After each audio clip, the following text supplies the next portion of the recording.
नमस्कार। बुनियादी बातें के 7वें एपिसोड में आपका स्वागत है। इस सीरीज में हम दुनिया भर की बातें करते हैं, साइंस की, हिस्ट्री की, सोसाइटी की, लेकिन हमेशा करते हैं बुनियादी बातें। और आज हम बात करेंगे डेमोक्रेसी की, लोकतंत्र की। हम सब ने सिविक्स की किताब में बचपन में ही पढ़ा है कि लोकतंत्र जनता के लिए, जनता के द्वारा जनता का शासन होता है। लेकिन अगर आपने अब तक के एपिसोड्स देखे हैं इस सीरीज के, तो आपको पता है कि बढ़िया कोटेशन से हमेशा आइडिया की कॉम्प्लेक्सिटी का पता नहीं चलता। जनता के लिए, जनता के द्वारा जनता का शासन तो ठीक है, लेकिन कैसे? जनता कोई एक जना तो है नहीं कि वो शासन के बारे में हर डिसीजन खुद लेती रहे। तो आखिर कैसे? इससे पहले कि हम कैसे पर आए, हमें क्यों समझना जरूरी है। क्यों आज लगभग पूरी दुनिया में डेमोक्रेसी ही एकमात्र लेजिटिमेट फॉर्म ऑफ गवर्नमेंट मानी जाती है। और डेमोक्रेसी क्यों समझने से पहले गवर्नमेंट क्यों, ये समझ लेते हैं। मानव एक सामाजिक प्राणी है और मानव सभ्यता विकसित ही ऐसे हुई है कि हमें एक दूसरे के साथ मिलकर, एक दूसरे पर निर्भर रहकर जीना पड़ता है। इसका मतलब यह है कि हमें एक दूसरे के साथ कॉम्प्रोमाइज करके भी जीना पड़ता है।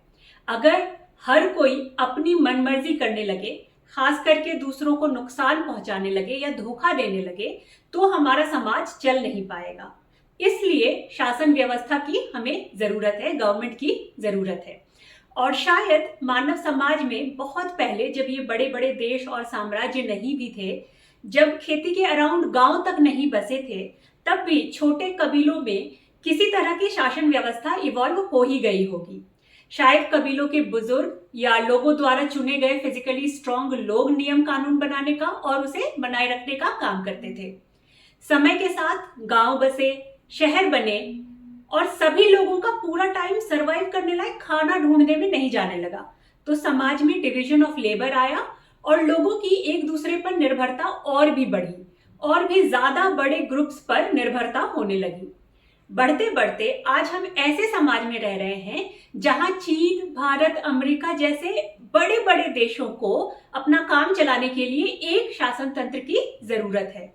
और कई मामलों में हमारी निर्भरता सिर्फ अपने देश पर ही नहीं, बल्कि पूरे विश्व पर भी है। तो इसलिए हमें शासन तंत्र की जरूरत है।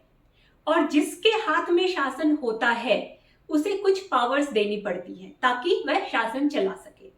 लेकिन किसी भी इंसान के पास कोई स्पेशल पावर या गिफ्ट नहीं होता जिसकी वजह से उसे शासन करने का अधिकार मिलना चाहिए या जिससे ये गारंटी है कि वह सही तरीके से शासन करेगा।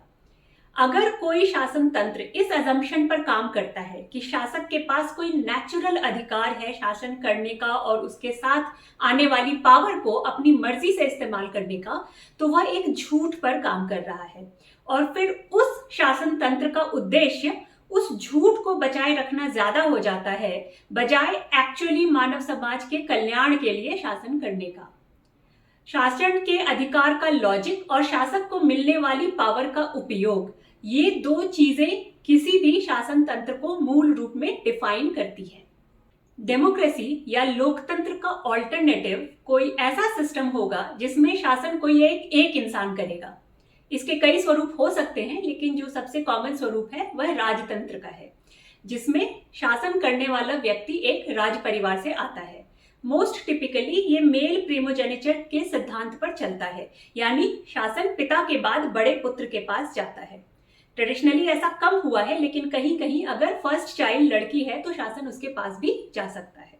अगर शासक का बेटा नहीं है तो अलग अलग तरह के रूल हो सकते हैं कि उसका उत्तराधिकारी कौन होगा। उन रूल्स को लेकर अक्सर ही झगड़े और युद्ध भी हुए हैं, क्योंकि उन रूल्स में भी कुछ नेचुरल नहीं है।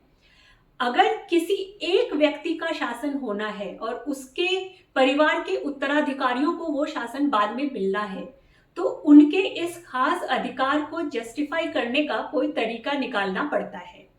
इसका कोई लॉजिकल आंसर तो है नहीं।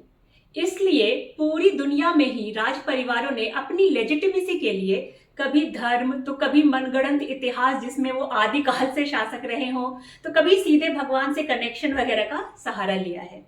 किसी न किसी तरह से अपने शासन को एक दैवीय अधिकार के रूप में प्रेजेंट किया है, जबकि वास्तव में ज्यादातर राज परिवार युद्ध या पिछले राज परिवार को धोखा देकर तख्ता पलट करने के जरिए ही शासक बने होते हैं।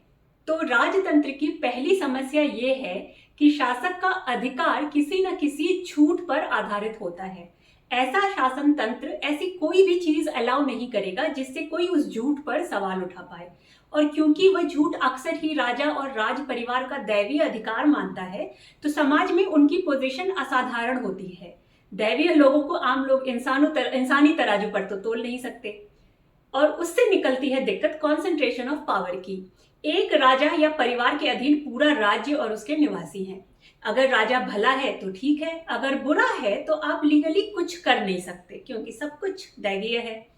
और पावर के कॉन्सेंट्रेशन की एकमात्र प्रॉब्लम किसी के भला या बुरा होने की भी नहीं है। पावर का कॉन्सेंट्रेशन होने पर भला होना काफी नहीं होता, क्योंकि किसी एक के लिए जो भला है वह दूसरे के लिए बुरा हो सकता है। अगर शहर के गरीब मजदूरों को भूख से मरने से बचाने के लिए राजा ने अनाज के दाम कम करवा दिए, तो हो सकता है कि गांवों में वो अनाज पैदा करने वाले लोग गरीब हो जाएं और ठंड से बचने के लिए कपड़े ना खरीद पाएं।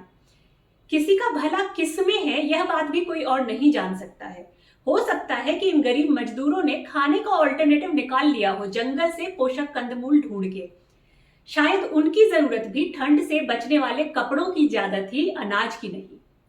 पूरे मानव समाज को चलाना एक कठिन काम है। कोई एक व्यक्ति चाह कर भी सबका भला नहीं सोच पाता है। लेकिन क्योंकि राजतंत्र में लेजिटिमेसी के लिए राजा और राज परिवार अपनी असाधारणता का क्लेम करते हैं, उस इमेज को बचाए रखने के लिए उन्हें ये प्रिटेंड करना जरूरी होता है कि वे सब जानते हैं। वे ऐसे सिस्टम्स नहीं बनाएंगे जिनमें कोई उनकी गलतियां या कमजोरियां पॉइंट आउट कर सके। अगर उन्होंने ऐसा किया तो उनकी लेजिटिमेसी खत्म हो जाती है। आधुनिक समाज में इस दैवीय अधिकार को सीरियसली लेना मुश्किल है। इतना ही नहीं, मानव सभ्यता के इतिहास ने यह प्रूव भी कर दिया है कि राजतंत्र में शासक की अनलिमिटेड पावर का दुरुपयोग होता ही होता है। सारी दुनिया में न्याय देने वाले राजाओं की कहानियां कही जाती हैं। वो शायद इसलिए कि अनक्वेश्चनेबल पावर मिलने के बाद वास्तव में मानव कल्याण की चिंता करने वाले लोग कम ही होते हैं। इसलिए जो होते हैं वो कहानियों में अमर हो जाते हैं। तो क्योंकि किसी व्यक्ति को दैवीय अधिकार नहीं है शासन करने का, तो फिर हमारे पास थियोरेटिकली एक ही ऑप्शन रह जाता है, वो है जनता का शासन या डेमोक्रेसी। बहुत अच्छी बात है, लेकिन हम वापस उस सवाल पे आ जाएं, कैसे? सब लोग एक साथ तो शासन कर नहीं सकते, तो कुछ तो डिसाइड करना होगा कि कैसे होगा जनता का शासन। जैसे किसी इंसान के पास दैवीय अधिकार नहीं है शासन करने का, वैसे ही डेमोक्रेसी की भी कोई दैवीय परिभाषा नहीं है। डेमोक्रेसी कैसे काम करेगी वह हमें डिसाइड करना होता है। ये डिसीजंस कैसे लिए गए हैं या लिए जा सकते हैं, ये समझने के लिए इस स्टेज पर हम भारत की डेमोक्रेसी पर एक नजर डालते हैं। हमारे देश में आजादी और लोकतंत्र के आइडियाज ओवरलैप करते हैं। हमारे दिमाग में तस्वीर ये होती है कि हमें अंग्रेजों से या गोवा पौंडीचेरी जैसी जगहों में दूसरी विदेशी ताकतों से आजादी मिली और फिर हमारे देश में लोकतंत्र आ गया। विदेशियों का जाना और लोकतंत्र का आना दोनों एक ही चीज लगती है, लेकिन यहाँ कई अलग अलग चीजें हुई थी। पहली ये कि विदेशी शासन के जाने से लोकतंत्र का आना निश्चित नहीं होता। कंबोडिया से जब विदेशी गए तो सरकार वापस उनके राजा को सौंप के गए। बर्मा में एक लोकतांत्रिक सरकार बनी, लेकिन 1.5 दशकों के अंदर मिलिट्री डिक्टेटरशिप आ गई। वियतनाम में एक पार्टी की कम्युनिस्ट डिक्टेटरशिप आ गई और अब तक है। यहां तक कि भारत से ही टूटे पाकिस्तान में भी लोकतंत्र आता जाता रहता है। श्रीलंका में अंग्रेज निकलने से पहले कई तरह के लोकतांत्रिक बंदोबस्त करके गए थे, लेकिन उनकी आपस की टकराव और गृह युद्ध में कई बार लोकतंत्र हाथ मलता रह गया। अफ्रीका के कई देशों में विदेशियों के निकलने के बाद लोकल तानाशाह आ गए। आज भी कई अफ्रीकन देशों में ये तानाशाह आते जाते रहते हैं, इंडिया में उसकी न्यूज भी नहीं आती। भारत में लोकतंत्र आया और बना रहा, ये बहुत बड़ी बात है जिसको टेकन एज ग्रांटेड नहीं लेना चाहिए। विदेशी शासन जाने से लोकतंत्र का आना निश्चित नहीं था। दूसरी चीज ये है कि पूरे भारत को विदेशियों से आजादी नहीं मिली थी। देश में कई राजा और उनकी रियासतें भी थीं आजादी के समय। कुछ राज्य तो काफी बड़े भी थे, जैसे कि मैसूर, जयपुर, हैदराबाद वगैरह। उनकी प्रजा राजतंत्र के अंदर थी और राजा भारतीय थे। उन्हें लोकतंत्र अपने ही राजाओं को हटाकर मिला। यह आउटकम भी ऑब्वियस या गारंटीड नहीं था। हो सकता था वहां राजतंत्र ही बना रहता और वो रियासतें बाकी के इंडिया से अलग रहती।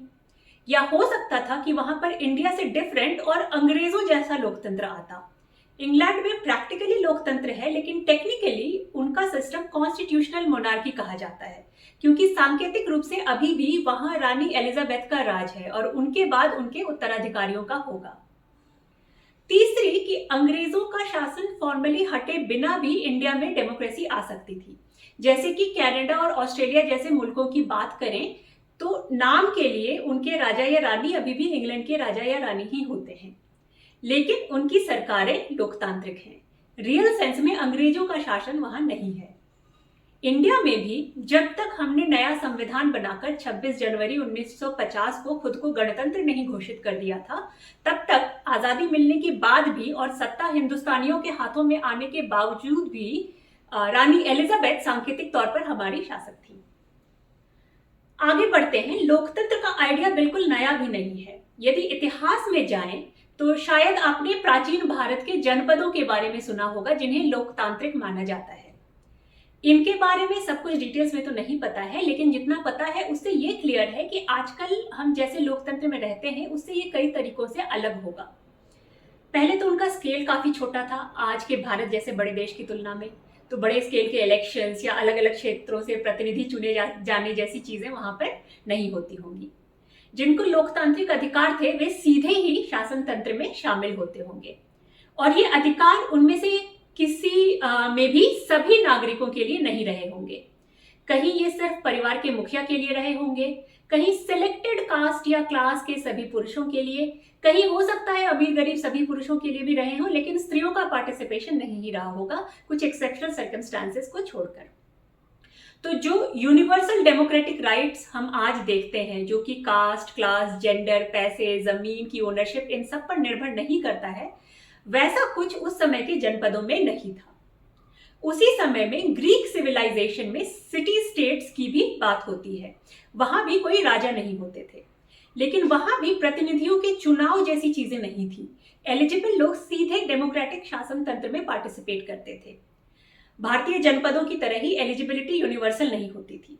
एलिजिबिलिटी टिपिकली उन परिवारों के पुरुष मुखिया तक लिमिटेड होती थी जिनके पास जमीन की ओनरशिप थी।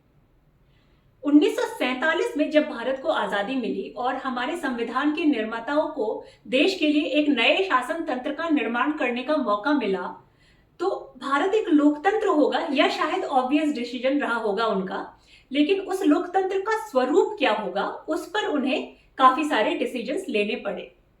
एक फायदा उनके पास ये था कि उस समय तक कई पाश्चात्य देशों के उदाहरण थे उनके पास डेमोक्रेसी के अलग अलग समकालीन स्वरूपों के। इसका मतलब ये नहीं कि उन्हें कोई बनी बनाई रेसिपी मिल गई थी।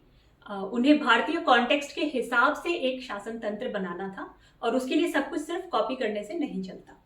लेकिन ये उदाहरण होने का फायदा ये था कि कुछ चीजें हमें अपनी डेमोक्रेसी में डे जीरो से मिली, जैसे कि यूनिवर्सल सफरेज, यानी कि हर नागरिक को वोटिंग राइट्स। लोकतंत्र के इतिहास में ये ऑब्वियस नहीं रहा है, जैसा कि हमने भारतीय जनपदों और ग्रीक सिटी स्टेट्स के उदाहरणों में देखा। लेकिन जो मॉडर्न एग्जाम्पल्स हमारे संविधान निर्माताओं के पास थे, उनका इतिहास भी काफी कॉम्प्लिकेटेड था। हमारी डेमोक्रेसी का स्वरूप इंग्लैंड के पार्लियामेंट्री सिस्टम से बहुत मिलता जुलता है। हमारी पार्लियामेंट या संसद, जहां हमारे इलेक्टेड प्रतिनिधि अपना काम करने जाते हैं, हमारी डेमोक्रेसी का प्रतीक मानी जा सकती है, आज के इंग्लैंड के पार्लियामेंट की तरह ही। लेकिन इंग्लैंड में पार्लियामेंट हमेशा डेमोक्रेटिक नहीं थी और हमेशा यूनिवर्सल वोटिंग राइट्स की प्रतीक तो बिल्कुल ही नहीं थी। इंग्लैंड में पार्लियामेंट का उदय राजा को शासन के कामों में मदद देने वाली काउंसिल्स के रूप में हुआ। कानून बनाने की पावर या प्रधानमंत्री चुनने की पावर, ये सब हमेशा से पार्लियामेंट के पास नहीं थी। पार्लियामेंट की पावर धीरे धीरे बढ़ी और प्रायः यह सब ऊंची क्लास के लैंड ओनर्स की पॉलिटिक्स की वजह से हुआ, जिसमें वो अपना फायदा चाहते थे। डेमोक्रेसी में उनका उससे ज्यादा कोई इंटरेस्ट नहीं था। पार्लियामेंट में रिप्रेजेंटेशन भी उनका ही होता था, पूरी जनता का नहीं। इंग्लैंड में पार्लियामेंट का कॉन्सेप्ट 13वीं सदी से है, लेकिन 1832 तक, 19वीं सदी तक मात्र 5% एडल्ट पॉपुलेशन को वोटिंग राइट्स थे। 1832 के एक नए एक्ट से ये नंबर 7% तक बढ़ा। समय के साथ और नए लॉज पास होने से फाइनली 1918 में इंग्लैंड में पूरे 100% पुरुषों को वोटिंग राइट्स मिले।